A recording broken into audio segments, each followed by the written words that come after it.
Buat para bucin, kamu harus lebih hati-hati kalau suatu saat nanti patah hati. Biasanya, lebih susah move on dan reaksinya akan berlebihan. Soalnya, ada fakta bahwa patah hati terlalu dalam dan kelamaan bisa menyebabkan beragam penyakit serius pada tubuh.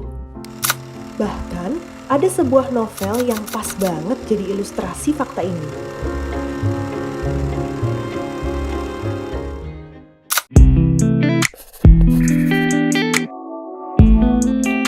Cerita paling populer tentang penderitaan ini dialami oleh seorang pemuda yang penuh gairah, Werther, yang menghadapi cinta tak terbalas dari seorang gadis cantik, Charlotte. Namun, kebahagiaan itu hilang seketika saat hadir seorang pemuda bernama Albert, tunangan Charlotte. Beberapa lama kemudian, Charlotte dan Albert menikah. Mengetahui hal inilah yang membuat siksaan batin Werther semakin menjadi-jadi. Pada akhirnya, untuk menghormati hubungan Charlotte dan Albert, Werther memutuskan untuk mengakhiri penderitaannya dengan bunuh diri. Tercatat, ada 2.000 pemuda melakukan bunuh diri tidak lama setelah novel tersebut diterbitkan.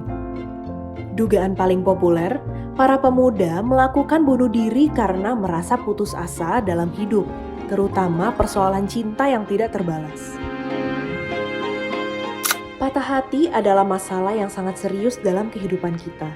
Banyak para ahli psikolog dan psikiater menilai bahwa patah hati bisa membuat seseorang menuju penderitaan yang tidak berujung, depresi, hingga pengakhiran hidup. Konsekuensi lain dalam penderitaan dari patah hati adalah menurunnya fungsi otak secara signifikan. Beberapa orang telah kehilangan pekerjaannya setelah mengalami patah hati karena tidak bisa menghadapi berbagai tantangan kerja. Hal lain juga memicu terjadinya penyakit tidak menular seperti hipertensi, kencing manis, hingga kekacauan metabolisme tubuh, seperti yang dikatakan oleh Dr. Darmawan, spesialis kedokteran jiwa.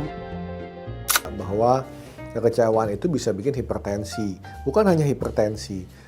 Pada kelenjar adrenal, tadi saya sebutkan tentang aldosteron yang bisa mempengaruhi tekanan darah. Tetapi juga ada hormon kortisol. Hormon kortisol bersifat anti-insulin. Jadi apabila dia mempunyai bakat kencing manis, maka itu akan memperparah kondisi kencing manisnya.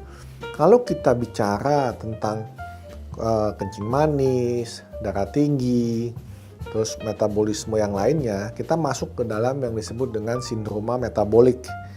Nah, sindroma metabolik ini berarti metabolisme kita ini kacau semuanya, tubuh kita ini kacau metabolismenya. Nanti juga akan berpengaruh ke hormon-hormon yang lainnya.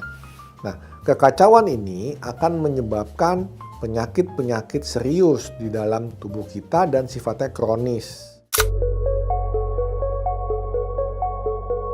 Coba bayangkan berapa banyak rasa sakit dan penderitaan yang dapat dihindari jika Werther mau berjuang melupakan Charlotte. Berjuang mengalihkan rasa cintanya ke hal lain. Bukan saja ke gadis-gadis lain, namun kegiatan yang menyenangkan seperti hobi, seni, bermusik, hiking, traveling, dan bahkan kegiatan spiritual seperti meditasi, berzikir, dan sholat. Kita itu dalam hidup harus belajar, harus melatih diri. Bukan hanya belajar dalam artian pikiran, tetapi melatih diri di dalam perasaan dan tindakan, yaitu untuk bisa ikhlas, untuk bisa memaafkan, untuk bisa melepaskan kelekatan dengan masa lalu maupun dengan masa depan, untuk bisa melepaskan kemelekatan dengan nafsu dan juga kemelekatan dengan dendam. Nah, itu gampang dipikir di sini, gampang diucapkan, tetapi itu perlu dilatih.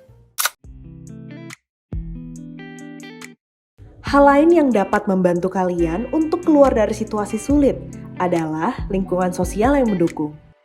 Komunikasikan dengan keluarga dan sahabat terdekat agar membantu proses pemulihan kalian dari patah hati.